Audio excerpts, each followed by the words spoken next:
I'm MarzGurl. I'm JoshKnightTheFirst. And welcome to episode 41 of MokkoriPlay, the only podcast dedicated solely to all things City Hunter. On today's podcast, we're going to cover episode 41 of City Hunter, titled Saeko's Little Sister is a Private Eye, Part 1, A Passionate Woman's Bold Secret. It just sounds like an advertisement for deodorant. It could be. It's Secret's new scent, Bold. It's just bold. Bold enough for a man, but secret enough for a woman. Strong enough for a woman is the way it's supposed to go. Bold. Secrets.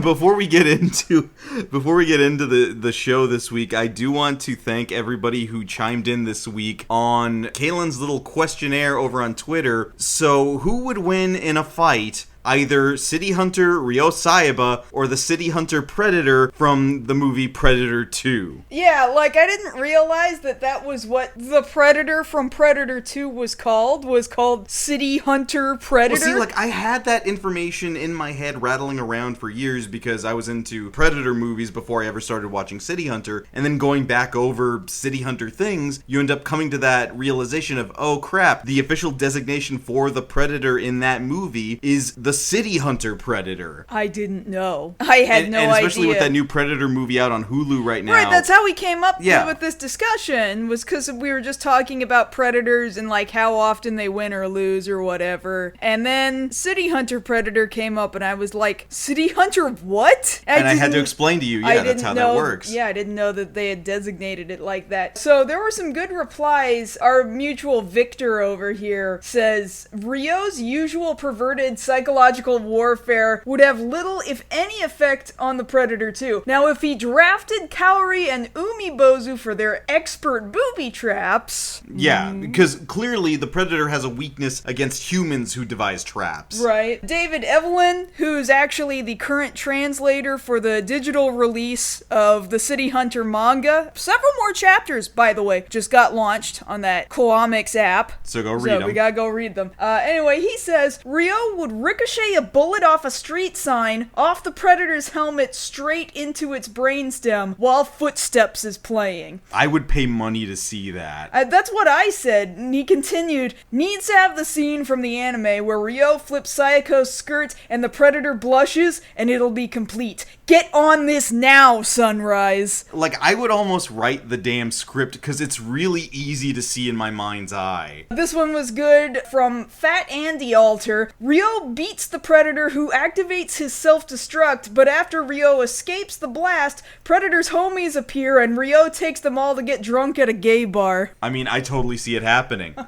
DX Tuned says, Predator is gonna know what it feels like to be slammed into a brick wall by a Mini Cooper. Oh, you know the Mini Cooper. We might lose multiple Mini Coopers trying to take out a Predator. Talisman is a kick in the head said, well, the Predator lost to Danny Glover, who was already too old for this shit by that point, and also Gary Busey, so I gotta give this one to Ryo. Yep. I love this one here by Turtle. The power of Mokkori will find a way. That's probably true. Like, to me, I could see this totally happening. Like, the final showdown is in and around Ryo's apartment building, but there's got to be, just like in Shinjuku Private Eyes, a big action scene right there in Theater Square. I just want to point out, outside the Toho Theater. I'm probably not going to read any more of these, but basically, like 90-some-odd% of the replies have said that Ryo would win against the Predator. But I actually don't want to miss this bottom one right here. The Otaku Noriko says, Ryo is about to be killed by the Predator, but Kaori saves him and smashes the Predator's skull with a 100-ton hammer. This is the most likely outcome, along with taking out all the other Predators to the gay bar there around the drinking areas. I don't know, the decision about needing Kaori and Umibozu for the traps, I think that's also really smart. That would totally happen in a Predator movie. Oh, absolutely. That would 100% happen. Yeah, so I'm trying to write this out, get a treatment ready, send that over to whoever's left to listen over at 20th Century Fox. I'm just really proud of my followers that many people, like, jumped in and, one, knew what City Hunter was, because we talk about it all the time, mind you, but I don't actually know how many people listen to this show and pay attention. We just really do this for ourselves, if I'm to be honest. But then also, secondly, that so many people were like, It's Ryo. It's gotta be Ryo. The winner's Ryo. And I was like, wow, I'm surprised more Predator heads didn't jump in on this to defend the I Predator. imagine there's not a lot of cross-pollination between people who watch the Predator series and people who watch the works of Tsukasa Hojo. As animated by Sunrise. In any case, we have talked a very long time about something that is absolutely not related to this episode. So thank you to all who wrote in for that. Now we take you back to your regularly scheduled Mokkori programming. So we start off this week's episode out at Shinjuku Station, and Kaori is trying to look for any jobs that might be up City Hunter's alley. Unfortunately, the well is dry, and there is nobody taking them up on any offers. Kaori is very sad. She's looked at this board and has just sighed and has walked away, and she's like, well, I guess I'm gonna have to cut Ryo's income in half. Like, she's not talking about her own income. Like, she's not gonna cut her own income. Well, because I imagine all the Makimotos that work for City Hunter, they're the smart ones with the money. All two of them. All both of them.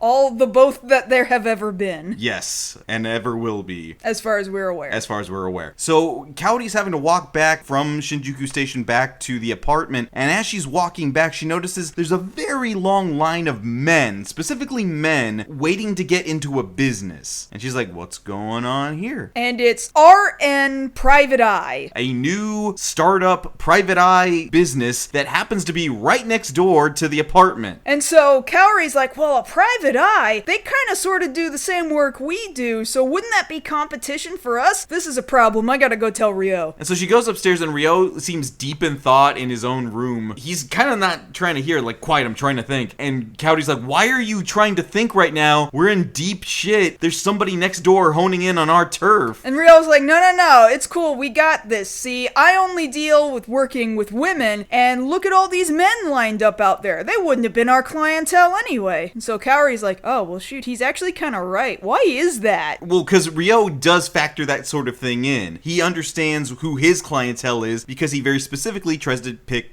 hot women as far as he's concerned. Right. To that end, he tells Kaori even further, no, like, I've already done the research on whoever it is next door. Their name is Reika. She's 24. She's got a 34.5 bust. I don't know her waist and hip measurements yet, but I'm working on that. And so Kaori's over here like, excuse me? How'd you get that info? Well, and then he goes and explains this backstory. Well, yeah, that he happened to be the first in line that morning to figure out who it was. And so he pulled this whole bit with Reika, the woman who works next door. And she's very attractive, nice long legs, so Ryo's just drooling. And he's there trying to make moves at her, somehow managed to get her bra off her without anyone seeing. Including the audience, you really don't see it happen. Just suddenly her bra is off of her chest and in his hands. And so at having heard this, Kaori of course gets him with the hammer, on top of finding out that Ryo, because of the way the quote-unquote camera is placed, has conveniently left out that he still has the slap mark across his face from when he pulled the bra. Right, so Reiko has already hit him. Like, he came back already having been hit, and Kaori had to learn about this in a very long narrative. And she's justified in doing it, like, oh, you're gonna tell me what you did earlier, well, you deserve another one, because that's awful. And it is, that's awful behavior. Right, but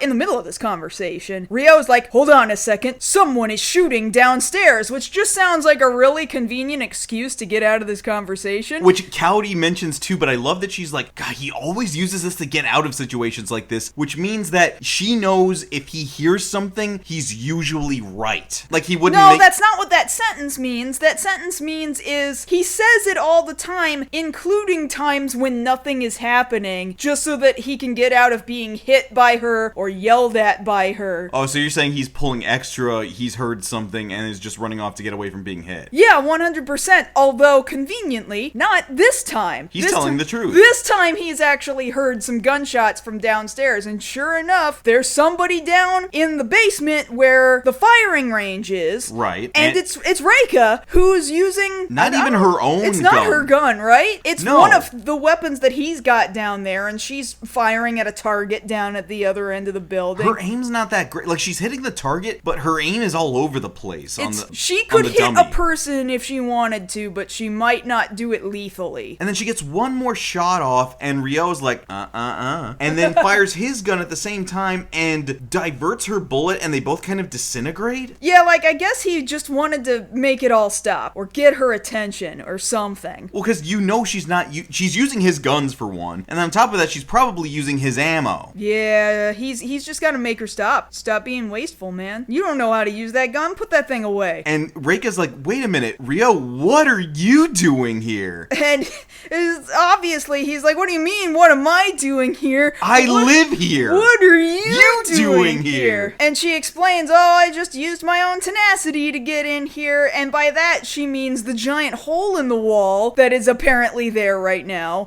How did the giant hole in the wall get there? Oh, Ryo put it there as a method of being the first in line to go and see her when her business opened up. Is that how that happened? I just assumed that he literally went in the front door first thing in the morning. Oh, I mean, maybe, but because it's down in the basement. So why would he need to do that? Because he could just literally go downstairs. Why would he need to? See, the way I took that was that he went first thing in the morning and got in the normal line, got ahead of the normal line, did the whole thing with Reika, got slapped, and then immediately went back to the apartment, dug the hole, and then went back upstairs to think about what his next step was. And that's when Cowdy came home. That doesn't make any sense. Why would he go to this extra step of digging that hole when he can just walk to the building? Like, that really doesn't make any sense. I mean, that's just how my brain put it together, but yours makes more sense with less steps. Exactly. You're putting in way too many steps. I don't understand. Too many footsteps? I don't think we heard footsteps the entire episode. No, I don't think we did. Huh. No, not this time. No footsteps and no M&Ms. Mini Cooper's fine, which is great because we still haven't counted Mini Coopers because we're fucking lazy. Well, in any case, so there is a giant hole there. Ryo put it there. Cowdy understands exactly why he put it there and gets a log to the face. Ewok style. Is that what she does? It's not the hammer? No, this particular time, she's got a log on... There's a lot of rope. There's a lot of rope involved. That's right. See, this is what made me interested in that Cowdy usually uses the hammer almost exclusively, and yet this one time she's had a pulley system in place with rope and a log. Look, she's really resourceful. I guess so. So in any case, to clear all of this up and get the plot moving forward, Reika goes ahead and recognizes, all right, I was kind of thinking about this. I was aware there was somebody I needed to be on the lookout for who's both A, a pervert, and B, an amazing shot. You fit both of those things, so Ryo, you must be City Hunter. Why don't you come back to my office and we'll discuss the business I want to do over tea? And Ryo's like, okay, fine. Hey, wait a minute. It's Rocky here over the hole I put in the wall. Please just step on me to get back to your office. It is 1987 and Ryo is already going, please step on me. And instead he gets shoe to the face from Kaori saying, oh no, we're not doing that. Yeah. None of that. You're going straight to horny jail. No, not in my house. Of course, there's no horny jail in 1987. But if there was, Cowdy would be like, oh, tell me more about that and how quickly can I put Ryo in there? How quickly can we bonk Ryo and send him to horny jail? So Cowdy, Ryo, and Reika head up to her office building. She opens the door to the office and the whole place has been trashed. And Reika's like, oh no. They found me. I don't know how, but they found me. Who found you? The Libyans. Okay, we don't know it's Libyans. It's actually it's probably not Libyans. It's probably the Yakuza. It's in this series. It's almost always the Yakuza. Later that day, we found out it was the Yakuza.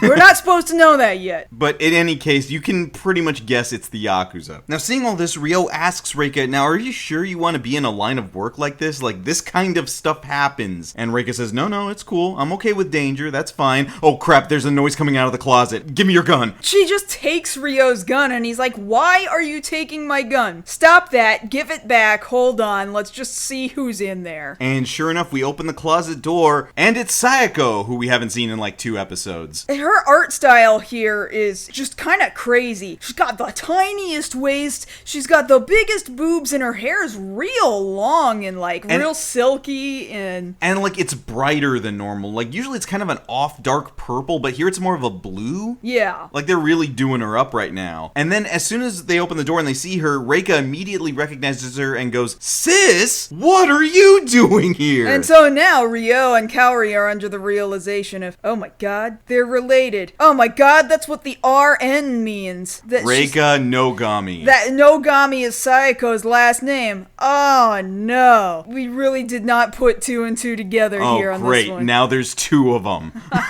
And so, yeah, they're putting all of this together like, oh, that explains why all the clientele are men. Saeko's really good at manipulating men, so would her sister. But her sister even calls out Saeko like, you take advantage of men all the time. I would never do that. I just use them. Ryo's like, what the hell's the difference? Apparently, her idea of the difference is that she explains it kind of badly, but as far as I understand, Reika is far more proud that she is straightforward about, no, Mr. Man, you're just going to help me. And that's just the way it is. Like, she's just real straightforward about it, no nonsense about it, and she's not trying to yank a dude's chain, just trying to trick him to get something out of him. She just takes. Yeah. Which is the key difference we're seeing here between her and Saeko, where Saeko usually never is upfront. Actually, I don't think she's ever upfront about what she... Usually never. Usually never. Upfront about what she wants from a man, usually Ryo, and is having to trick Ryo into doing something that she could probably have asked for a lot easier. Whereas Reiko here, we're gonna see she's more likely to just be straightforward of, hey, I'm using this, which kind of comes off as a little more rude than anything else. I mean, there's something to be said about honesty, but then there's also something to be said about, hey, I didn't say you could use that. Yeah. So Saeko is telling Reika, look, I just wanted to come over here and check up on you. You were a detective up until you quit on us a while back, and I'm just trying to make sure you're okay. Clearly things aren't okay, and Reika's over here like, look, I don't want to talk about it. So we'll come back to that in a little bit when the episode addresses it. So we go to the next day. Coyote's making breakfast, and she's trying to tell Ryo, hey, come on down for breakfast. Ryo is nowhere to be seen. He's already out of bed. He's gone, baby. He is not to be found, but Coyote figures out real quick. Oh, I bet you I know exactly where this MFer is. So downstairs, there is another giant-ass line trying to get in to see Reika. Mind you, Go-Go Heaven is playing again.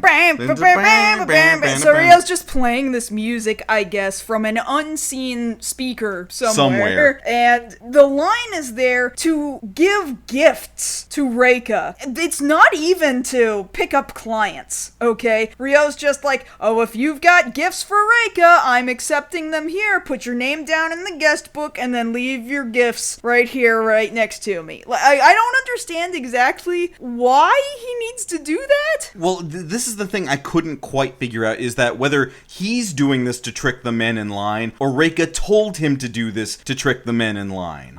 I guess that's a possibility, because just a few minutes later, Ryo says, well, we're not getting any clients of our own, so I needed to pick up a second job, and I think that that is barely true. If it's true at all, it's barely true. And at best, all Ryo is doing is turning people away from wanting Reika's services, let alone for one guy who's most likely a yakuza, who comes up with both roses and a knife. Oh yes, that's exactly the combination a woman loves. Roses and a knife. Just real Mr. Romance over here. I mean, I guess if you live out in the country and you're like, I love me some flowers and a hunting knife. That's the kind of woman I imagine loves the combination of flowers and a knife. So after Ryo scares this guy off, mind you, this is another case where as he's scaring the guy off with the knife, he's got bright Noah face. Oh yeah, so once again, just like an episode or so ago, the same face that Kaori had, where it's just a line across the face with 2 dots for the pupil, there's no whites for the eyes. But I love how it gets across so succinctly, I'm so done with this guy. Where are the women at? I'm sure that's the question that Ryo is also asking. Where are the women at? So Coyote finds him, hits him with the hammer for trying to take stuff and try to get into a not so professional relationship with Reika. To which Reika comes out the door like, hey, what's that noise? And sees that Ryo's been hit into the wall and is like, oh, well, this is really inconvenient. You just scared off all of my customers. Whatever, I'm going on rounds. You're coming with me. And then Ryo gets real weird about it because, like, she says specifically, I'll let you come with me to do my rounds if you be my guard dog. Oh, and he's very quick to be like, you're the kind of woman that if you say bark, I will say how loud. Woof, woof. And literally, like, he crawls on his hands and knees. He's got a collar. He puts on a collar and a leash and follows her around. Like, it's gone into some weird... It's gone into kink now. Fetish territory. Yeah. Like, you remember...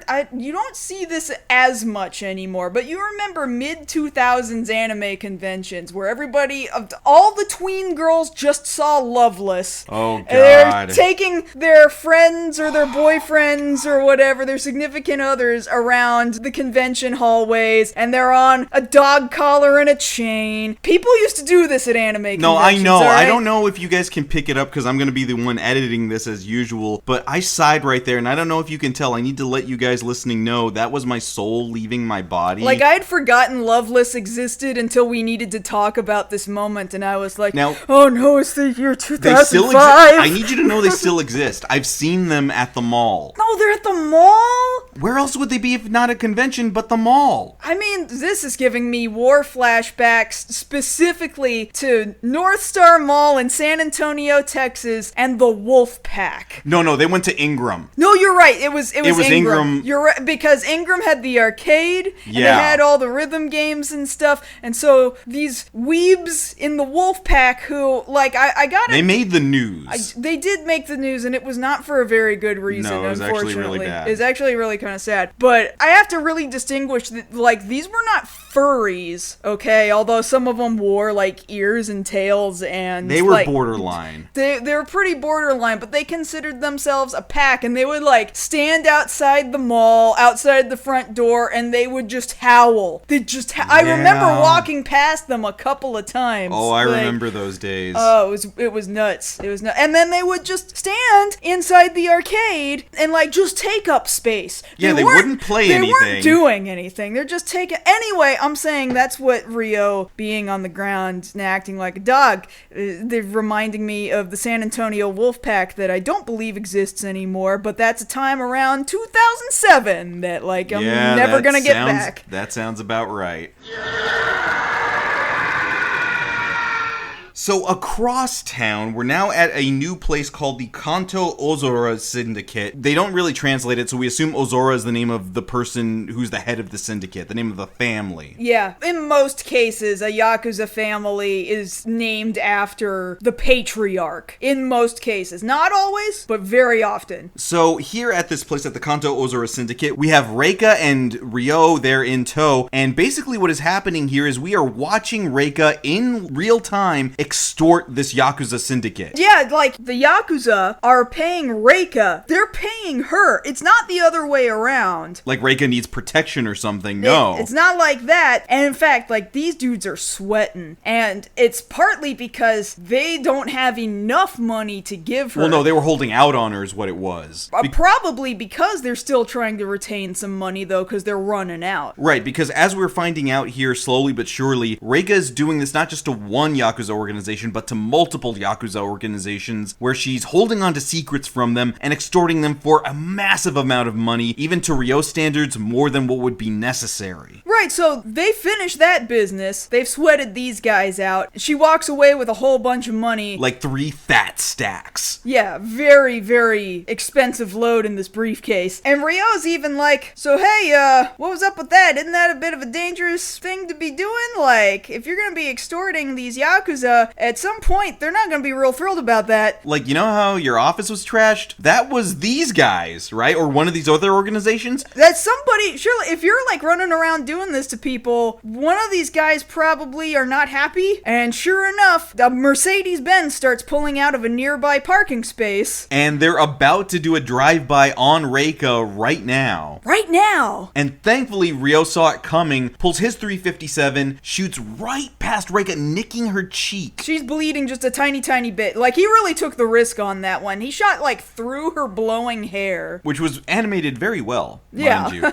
And knocks the gun out of the would-be assailant's hand, and then they book it. And so Ryo's like, hey, speak of the devil, I was just saying this would happen. Cut this shit out. And Reika's trying to tell him, look, I would cut this shit out, but this isn't just for me. What you talking about? Look, we're not gonna talk about that right now. I want to talk about it. Point being, you just hurt me. I have an injury here. You're my assistant now. Which, I mean, Ryo just kind of, he complains, but he goes along with it. Yeah, so he's having to drive her around in the Mini Cooper, which, again, we have it back this week. Like we just said, you know. I miss it sometimes. I know, and I'm so glad that it's not destroyed. I was really concerned that when the Mercedes was pulling out and he was about to shoot Reika, that we were going to lose another Mini Cooper, and I'd be like, God, we really need to count these Mini Coopers, which we still do, but, like, we don't have to worry about, oh, there goes another one. Also, one person this week did remind us on Twitter, so thank you. That's our fault this week. It was Gomer, right? I'm pretty sure it was Gomer. Thank you, Gomer. Okay, we'll totally get on that. I'm sorry. Now, mind you, Ryo doesn't doesn't have a problem being Reika's assistant, especially if she's saying, well, you're mine now, your body is mine to do whatever with. Which he didn't. That's bad phrasing on her part. Oh, yeah, and he's totally misinterpreted what she meant, but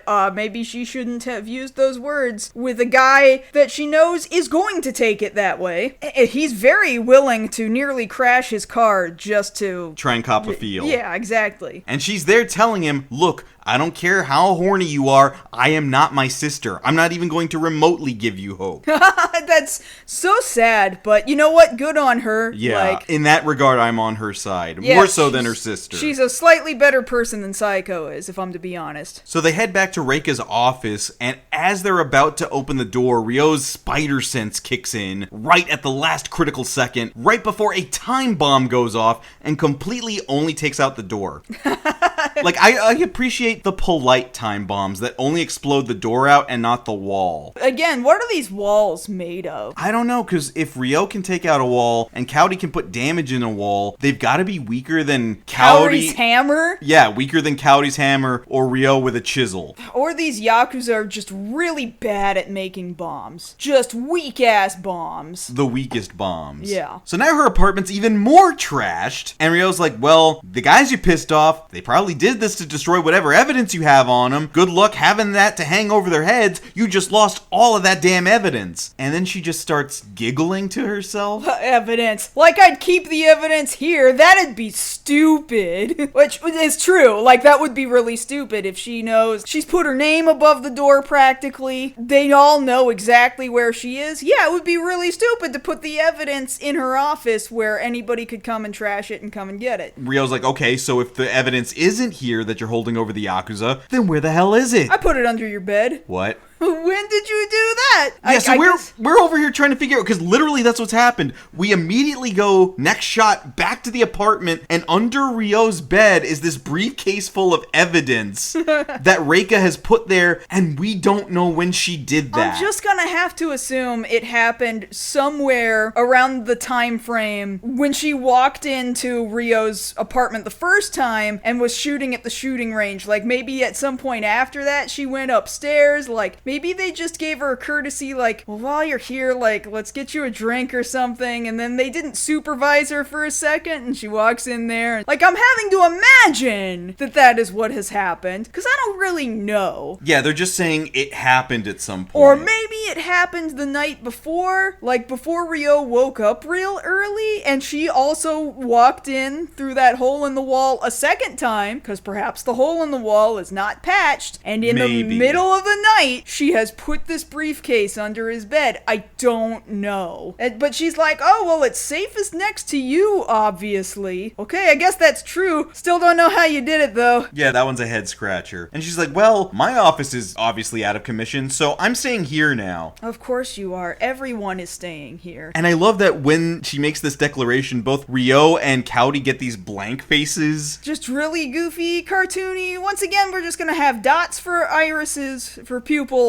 No noses, just lines. It so succinctly gets across the humor right there. And Kaori's like, well, wait, how come you have to stay here? And Reika's telling Kaori, well, it's because Ryo hurt me earlier. And Kaori's like, oh no, what did you do, Ryo? And then she gongs him again. Just because she heard he did something. Never mind the fact that what he did was protect her. Right, he saved her life with minimal damage. Yeah, I'd say the tiny scrape was... that's worth it for saving your entire life. Yeah, small price to pay. So next, we're not going to Hotel Sun City that we've been to the last couple of episodes. We're going to a brand new hotel. This place just opened up this week. Hotel Grand Sun. So I'm saying, I don't remember if I actually had this conversation with you on the show or if it was just by ourselves. But I was like, are you sure Hotel Sun City is not just another reference that Sunrise makes to themselves? They just put sun in it. And the last time we were talking about it, you were like, no, I think Sun City is just a coincidence. They just like the word. But now I'm not so sure because we have a second hotel with the word sun in it. Gran, G-R-A-N, sun, S-U-N. I know it sounds like the word grandson, but no, Grand Sun. I am confident Sunrise is just like,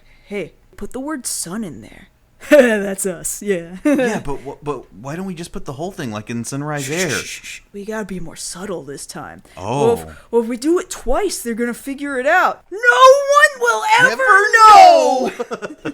Because everybody's going back to old Mel Blanc clips this week. Yeah. So up here in Hotel Grandson. Grandson. That's what I said, Grandson. Sure. Here in the hotel, different Yakuza groups, especially the one that we saw earlier from the Kanto Ozora Syndicate, are meeting with someone. They don't say who. Oh, yeah, it's shady dudes having a shady conversation in a shady room. That's the way I described it. Because, like, they've turned all the lights down. They can barely see each other. I'm like, okay, look, we all know we're in the room together. Somebody at least turn a light on. Like, if room service comes to check on them, they're just going to automatically know they're criming. Yeah, like, room service. Oh, I guess you crime lords are all busy. I will come back later. Yeah, and leave the mint.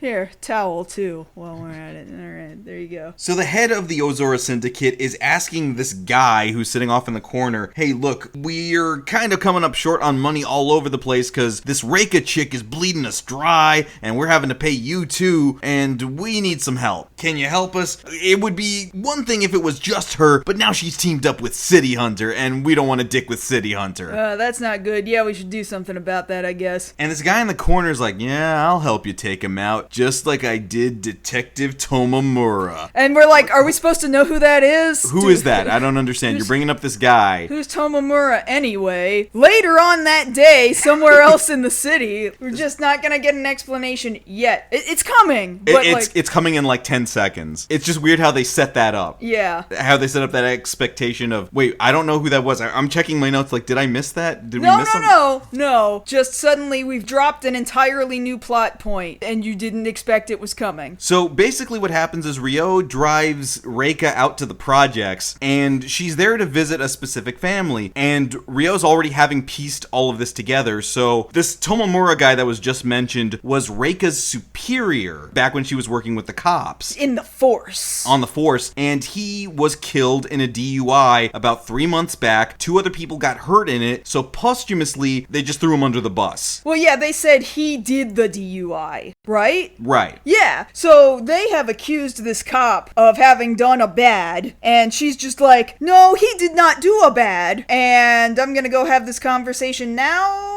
with his widow. And she has taken this briefcase full of money that she just got from the Yakuza and is giving it to this guy's widow. Yeah, so what she's doing is she's lying to the widow saying, oh, he basically had like a pension fund for being an outstanding cop, and this is what I've been bringing to you for the past several months, and here's this month's payment. And the wife's just like, oh my god, I didn't think he was that good of a cop, but I guess he was. I'm so thankful for this. And then if you're not feeling your heartstrings tugged at right now, then she's got 2 kids, and they bust through the door. And they're all looking all disheveled, and she's like, oh god, the what's brother wrong? it's a brother and a sister, and the brother looks like he's a slightly older brother, and the mom's like, what's wrong? Why do you look hurt? The brother's like, they're talking shit about my dad, and then they beat the shit out of me because I said my dad's not a piece of shit, but they said he was a piece of shit. Was dad a piece of shit? No, he wasn't a piece of shit. He was a good man. And you just see like Reika making the Arthur fist.